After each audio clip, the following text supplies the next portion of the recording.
Assalamualaikum warahmatullahi wabarakatuh. Perkenalkan Pak, nama saya Paras Rahadian Hidayah.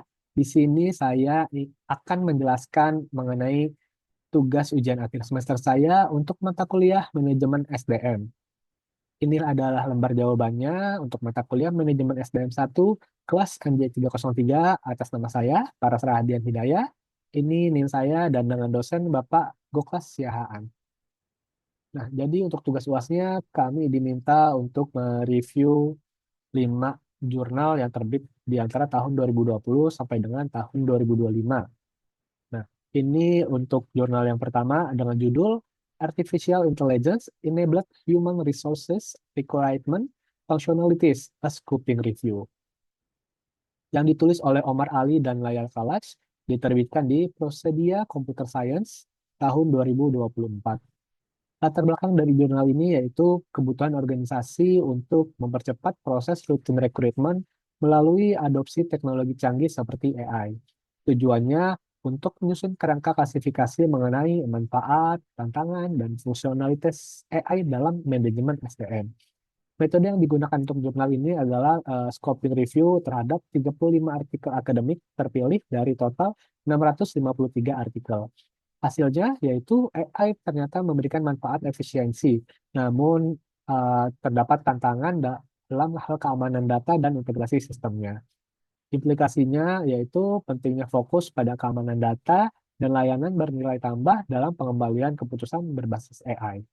Lalu selanjutnya untuk jurnal kedua dengan judul jurnal yaitu Relationship Between Safety Climate and Safety Behavior in Company X in Indonesia, yang ditulis oleh Arif Hartanto, Dadan Erwandi, Baiduri Widanarko, dan Milia Tejamaya. Jurnal ini diterbitkan di Safety MDPI tahun 2023. Latar belakang jurnal ini yaitu kenaikan angka kecelakaan kerja di Indonesia di tahun 2019 sampai 2021, menuntut evaluasi terhadap iklim keselamatan kerja. Tujuannya untuk menganalisis hubungan antara tingkat kematangan iklim keselamatan dengan perilaku keselamatan karyawan. Metode yang digunakannya untuk jurnal ini yaitu penelitian dengan metode kuantitatif dengan kuesioner pada 200 responden di perusahaan X. Hasilnya ada hubungan positif signifikan, yaitu semakin matang iklim keselamatan perusahaan, semakin patuh pula karyawan pada prosedur keselamatan. Implikasinya, manajemen harus memperkuat kebijakan keselamatan kerja untuk menciptakan budaya perilaku aman yang berkelanjutan. Jurnal ketiga dengan judul Job Crafting dan Employee Wellbeing pada karyawan generasi Y di Indonesia, yang ditulis oleh Fandi J. Lumentut dan Krismi D. Ambarwati. Jurnal ini diterbitkan di Jurnal Empati pada tahun 2021.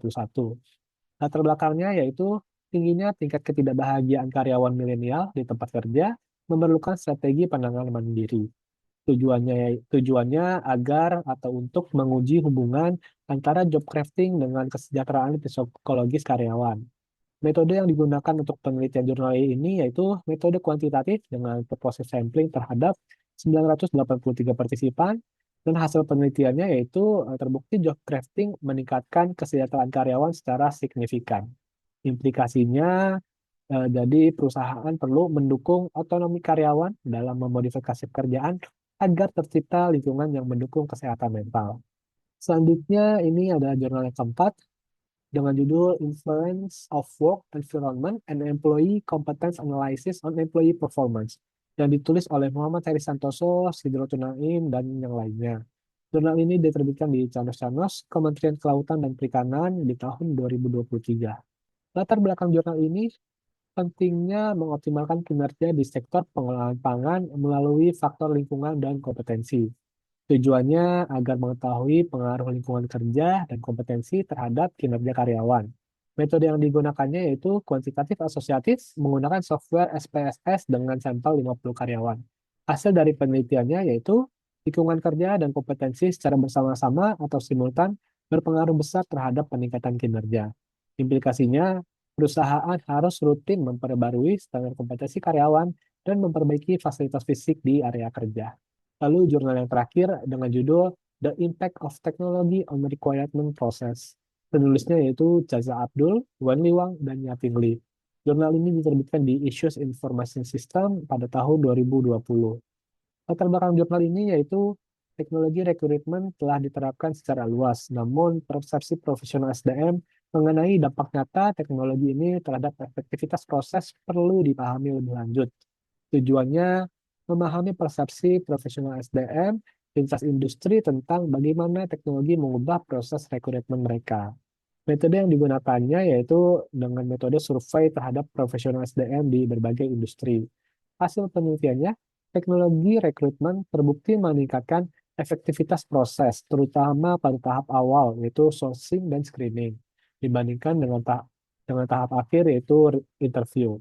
Penggunaan AI mulai mengubah proses rekrutmen secara signifikan. Implikasinya, profesional SDM perlu menguasai teknologi baru karena potensi AI dan blockchain akan terus meningkatkan kualitas rekrutmen di masa depan. Sekian presentasi dari saya, kurang lebihnya mohon maaf. Terima kasih. Wassalamualaikum warahmatullahi wabarakatuh.